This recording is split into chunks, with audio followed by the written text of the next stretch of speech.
പ്രിയമുള്ള എൻ്റെ വിദ്യാർത്ഥിനികളെ, എല്ലാവരെയും ഓൾ കേരള ഡിസ്റ്റൻസ് എഡ്യൂക്കേഷൻ എന്ന് പറയുന്ന നമ്മുടെ സ്ഥാപനത്തിൻ്റെയൊക്കെയുള്ള ഓൺലൈൻ വീഡിയോ ക്ലാസ്സിലേക്ക് സ്വാഗതം ചെയ്യുകയാണ്.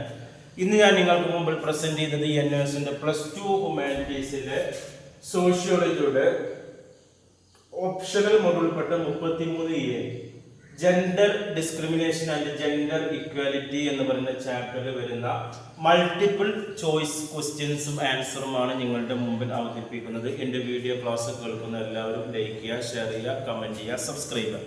നമുക്കറിയാം 2024 അവിടുന്ന് അങ്ങോട്ട് പരീക്ഷ എഴുതുന്ന വിദ്യാർത്ഥികളുടെ സിലബസിൽ അപ്ഡേഷൻ വന്നിട്ടുണ്ട്. അതേപോലെ തന്നെ ക്വസ്റ്റ്യൻ പേപ്പറിൻ്റെ മോഡലുകളും മാറിയിട്ടുണ്ട്. അതിനനുസരിച്ചിട്ടാണ് നമ്മൾ ക്ലാസ്സുകൾ ക്രമീകരിച്ചിരിക്കുന്നത്.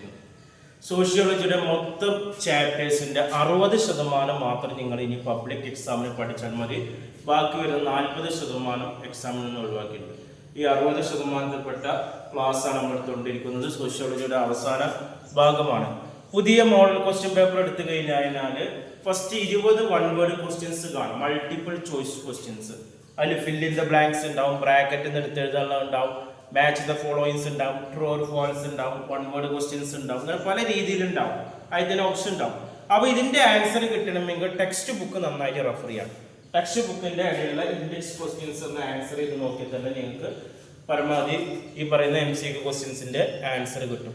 33ാമത്തെ ചാപ്റ്റർ 33 2 33 4 ഇൻഡെക്സ് ക്വസ്റ്റ്യൻസ് ആണ് നമ്മൾ ഇന്ന് ആൻസർ ചെയ്യുന്നത്. ഏകദേശം 8 ഫിൽ ഇൻ ദ ബ്ലാങ്ക്സ് ആണ് ആൻസർ ചെയ്യുന്നത്. എക്സാമിന് ക്വസ്റ്റ്യൻസ് ഇംഗ്ലീഷിലായിരിക്കും. മലയാളത്തിൽ എക്സാം എഴുതുന്നവർക്കും ഇംഗ്ലീഷിൽ എഴുതുന്നവർക്കും ക്വസ്റ്റ്യൻസ് ഇംഗ്ലീഷിലായിരിക്കും. ആൻസർ നിങ്ങൾക്ക് ഇംഗ്ലീഷിലോ അല്ലെങ്കിൽ മലയാളത്തിലോ എഴുതാവുന്നതാണ്. First questions, distribution of work rule. Distribution വിതരണം ചെയ്യണം work rules based on a person sex. സെക്സിന്റെ അടിസ്ഥാനത്തിൽ മെയിൽ ഫീമെയിൽ ഇങ്ങനെയുള്ള ഒരു ജെൻഡറിന്റെ അടിസ്ഥാനത്തിൽ എന്താണ് വർക്ക് റൂള് എന്ത് ചെയ്യണം ഡിസ്ട്രിബ്യൂട്ട് ചെയ്യുന്നതിന് പറയുന്ന പേരെന്താണെന്നുള്ളത് ജെൻഡർ ഡിവിഷൻ ഓഫ് ലേബർ എന്നാണ് അതിന് പറയുന്നത് കേട്ടോ. Gender division of labour. രണ്ടാമത്, family which depend only earning of woman ആണ്. ഫാമിലി ഡിപ്പെൻഡ് ചെയ്യുന്നുണ്ട് വുമൺസിന്റെ ഏണിങ്ങിന് അല്ലെ, സ്ത്രീകളുടെ വരുമാനത്തെ ആശ്രയിച്ച് കഴിയുന്ന ജോലിയാണ് പറയുന്നത് ഫീമെയിൽ ഹെഡഡ് ഹൗസ് വർക്ക് എന്ന് പറയുന്നത്, ഫീമെയിൽസ് ഹെഡഡ് ഹൗസ് വർക്ക്. മൂന്നാമത്, national policy of education of lays down that gender discrimination should be eliminated by national policy of education of dash level. ഏത് വർഷമാണ് the gender discrimination സ്ത്രീ പുരുഷൻ എന്ന് പറയുന്ന ഒരു വിവേചനം should be eliminated. eliminated എന്നാണ് ഒഴിവാക്കാണ്. വിദ്യാഭ്യാസ മേഖലയിൽ സ്ത്രീ പുരുഷൻ എന്ന് പറയുന്ന ഒരു വിവേചനം വേണ്ട, എല്ലാവർക്കും തുല്യമായിട്ടുള്ള വിദ്യാഭ്യാസം വേണം എന്നുള്ള ഒരു പോളിസി കൊണ്ടുവന്ന ഏത് വർഷം 1986. നാലാമത്, lessons which convey the meaning that man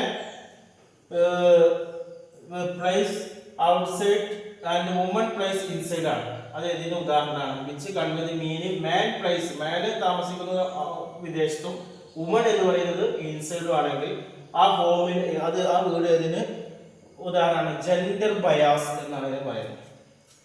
അഞ്ചാമത്, a dash questions and protest to gender discrimination.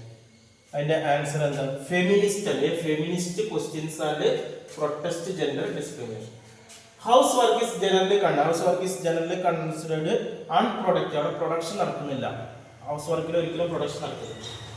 ഏഴാമത്, family where the father power is called. Father ആണ് ഫാമിലിയുടെ പവർ എങ്കിൽ അതിന് പാട്രിയാർക്കൽ പുരുഷാധിപത്യ ഫാമിലി എന്ന് പറയുന്നത്, പുരുഷന്മാർ ഭരണം നടക്കുന്ന ഫാമിലി. എട്ടാമത്, society which treat woman and men equal ഒരു സമൂഹത്തിന് ട്രീറ്റ് ചെയ്യുന്നുണ്ട് സ്ത്രീയെയും പുരുഷനെയും ഈക്വൽ ആയിട്ട്. അതിനാണ് gender equality society, gender equal society എന്ന് പറയുന്നത്. ഓക്കെ, ഇത്രയാണ് ഇതിൽ ഫിൽ ഇൻ ദ ബ്ലാങ്ക്സ് വരുന്നത്. ഇനി ഇതുമായി ബന്ധപ്പെട്ട എന്തെങ്കിലും സംശയങ്ങൾ ചോദിക്കാം. വരുന്ന വീഡിയോസിൽ NSന്റെ വിവിധ വിഷയങ്ങളുടെ ക്ലാസ്സുകൾ, ഗൈഡുകൾ, അസൈൻമെന്റ് വർക്കുകളെല്ലാം നമ്മൾ നൽകുന്നുണ്ട്. അഡ്മിഷൻ 1 മാസം കൊണ്ട്, 2 മാസം കൊണ്ട്, 3 മാസം കൊണ്ട്, 6 മാസം കൊണ്ട് NSന്റെ SSLC +2 ഇന്ത്യയിലെ മുഴുവൻ സ്റ്റേറ്റുകളിലും നമ്മൾ അഡ്മിഷൻ എടുക്കുന്നുണ്ട്. അഡ്മിഷൻ എടുക്കുന്ന എല്ലാവർക്കും ഫ്രീ ആയിട്ടുള്ള ഗൈഡുകൾ, അസൈൻമെന്റുകൾ, പ്രാക്ടിക്കൽ റെക്കോർഡ് എല്ലാം നൽകുന്നുണ്ട്. അതേപോലെ തന്നെ ഗൾഫിലുള്ള മലയാളികൾക്ക് അവിടെ ഇരുന്ന് പഠിക്കാം, അവിടെ പുസ്തകങ്ങൾ അയച്ചു കൊടുക്കുക, ലീവിന് നാട്ടിൽ വരുന്ന സമയത്ത് അവർക്ക് എക്സാം എഴുതാം. 5 വർഷം വരെ അവർക്ക് എക്സ്റ്റെൻഡ് ചെയ്ത് കൊടുക്കുന്നുണ്ട് ഡേറ്റ്. എന്തെങ്കിലും കാരണത്താൽ ലീവ് അനുവദനീയം അല്ലെങ്കിൽ പരീക്ഷ നമുക്ക് നീട്ടിക്കൊണ്ടുപോകാം. എക്സ്ട്രാ ചാർജ് കാര്യങ്ങളൊന്നുമില്ല. അതേപോലെ തന്നെ വീട്ടിലിരുന്ന് പരീക്ഷ എഴുതാൻ പറ്റുന്നവർക്ക് ബോസ് എഡ്യൂക്കേഷൻ ബോർഡിന്റെ കീഴിൽ SSLC +2 നമ്മൾ നൽകുന്നുണ്ട്. അതുപോലെ തന്നെ ഇഗ്നോ ശ്രീനാരായണ ഗുരു യൂണിവേഴ്സിറ്റിയുടെ ഡിഗ്രി PG അഡ്മിഷൻ നമ്മുടെ സ്ഥാപനത്തിന്റെ കീഴിൽ നടക്കുന്നുണ്ട്. കൂടുതൽ വിവരങ്ങൾക്ക് അഡ്മിഷനുകൾക്കും ക്ലാസ്സുകൾക്കും കോൺടാക്ട് ചെയ്യേണ്ട വാട്സപ്പ് നമ്പർ നമ്മുടെ ചാനലിന്റെ ഡിസ്ക്രിപ്ഷൻ ബോക്സിലുണ്ട്. അതിൽ നിങ്ങൾ കോൺടാക്ട് ചെയ്യുക 9037114679. Okay, thank you.